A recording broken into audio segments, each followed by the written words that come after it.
ನಡಿಬಾರ್ದ ಒಂದು ಘಟನೆ ನಡೆದೋಗಿರೋ ಪರಿಣಾಮ ಪ್ರತಿಫಲ ಇದು. ಪ್ರಾಣನ ಕಳ್ಕೊಂಡು ಮನೆಗೆ ಆಧಾರ ಸ್ತಂಭವಾಗಿರ್ತಕ್ಕಂಥ ಒಬ್ಬ ಒಂದು ಜೀವನ ಕಳ್ಕೊಂಡು ಆ ಕುಟುಂಬ ಪರಿತಪಿಸ್ತಾ ಇರೋದು ನೋಡ್ತಾ ಇದ್ದರೆ ಕರಳು ಕಿತ್ಕೊಂಡು ಹೋಗುತ್ತೆ.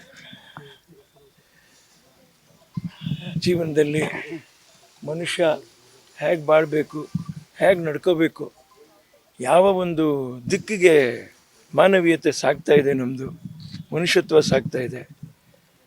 ನಾವು ಹೆಚ್ಚು ಕಡಿಮೆ ಮನುಷ್ಯರು ಅಂತೀವಿ, ಆದರೆ ನಾವು ಮನುಷ್ಯತ್ವ ಉಳ್ಳ ಮನುಷ್ಯರಾಗಿದ್ದೀವ ಅಂತ ನಾವೇ ನಮ್ಮನ್ನೇ ಮುಟ್ಟು ನೋಡ್ಕೋಬೇಕಾದ ಪರಿಸ್ಥಿತಿ ಕಾಲ ಬಂದ್ಬಿಡ್ತು ಹತ್ತಿರಕ್ಕೆ.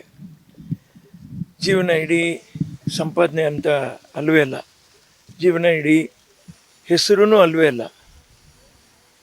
ಜೀವನ ಇಡೀ ಈ ಜೀವಗಳ ಬಗ್ಗೆ ನಾವು ಕಾಳಜಿ ತಗೊಂಡು ಬದುಕುವಂಥ ಬದುಕೇ ಜೀವನ.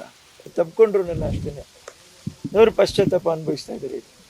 ಒಂದು ಅದೇ ಆ ಸ್ಮೃತಿ, ನಮ್ಮತನ ಎಲ್ಲ ನಾವು ಒಂದು ಗಳಿಗೆನಲ್ಲಿ ಅದು ಕಳ್ಕೊಂಡಾಗ ಏನಾಗುತ್ತೆ, ಎಲ್ಲನೂ ಅಲ್ಲೋಲ ಕಲ್ಲೋಲಾಗೋಗುತ್ತೆ. ಕೆಲವು ಏನೋ ಹೊಡೆದ್ರೆ ಆಯಿತು ಪರವಾಗಿಲ್ಲ ಕ್ಷಮಿಸ್ಬಿಡಿ ನನ್ನ ಅಂತಂತ ಹೇಳ್ಬೋದು. ನಾವು ಕ್ಷಮೆ ಕೇಳಿದ್ರು, ನಾವು ಸಾಂತ್ವನ ಹೇಳಿದ್ರು, ನಾವೇನೇ ಕೊಟ್ಟರು ವಾಪಸ್ ಆ ಪ್ರಾಣನ ವಾಪಸ್ ಕೊಡೋಕ್ಕಾಗತ್ತೆ ನಾವು? ಯಾರೋ ಅಜ್ಜಿ ಬೇರೆ ಇದ್ದಾರೆ, 99 ವಯಸ್ಸಿನವ್ರು ಪಾಪ, ಆಮೇಲೆ ಗರ್ಭಿಣಿಯಾಗಿದ್ದಾರೆ. ಇಲ್ಲ ರೀ, ಅವರನ್ನು ನೋಡ್ಕೊಳ್ಳೋಕ್ಕೆ ತಂದೆ ತಾಯಿಯಾದರೂ ಇದ್ದಾರೆ. ಈ ವೃದ್ಧರನ್ನ ನೋಡ್ಕೊಳ್ಳೋಕ್ಕೆ ಭಾರಿ ಕಷ್ಟ ಇದೆ. ಅದು ಕೈ ಕಟ್ಟಿಬಿಟ್ಟು ಅವ್ರನ್ನ ಮಂಚದಲ್ಲಿ ಮಲಗಿಸಿರ್ತಾರೆ, ಕೆರ್ಕೊಂಡ್ಬಿಟ್ರೆ ಹುಣ್ಣಾಗುತ್ತೆ ಅಂತಂತ ಹೇಳ್ಬಿಟ್ಟು ಅದೆಂಥ ನರಕರಿ ಅದು. ಇದನ್ನೆಲ್ಲ ನೋಡ್ಕೊಳ್ಳೋಕೆ ಒಂದು ಜೀವ, ಆ ಜೀವ ಇವತ್ತಿಲ್ಲ ಈ ಮನೇಲಿ ಇಂದಾಗ ಅವ್ರು ಎಷ್ಟು ಒದ್ದಾಡ್ತಾ ಇದ್ದಾರೆ ಅಂದರೆ ಅವರು ವಯಸ್ಸಾಗಿದೆ.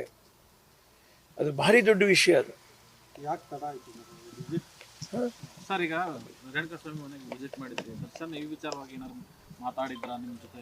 ಇಲ್ಲ, ಅಲ್ಲಿ ಮಾತಾಡೋಕ್ಕೆ ಅವಕಾಶಗಳು ಇಲ್ದಿರ ಹೋಯ್ತಲ್ಲ. ಇವ್ರೆ 5 ಜನ 5 ಇದನ್ನು ಅವ್ರು ನನ್ನ ನೋಡಿದ ತಕ್ಷಣ ಅವರು ಹೆಚ್ಚು ಕಡಿಮೆ ಭಾವುಕರಾಗ್ಬಿಟ್ಟು ತಬ್ಕೊಂಡ್ಬಿಟ್ರು.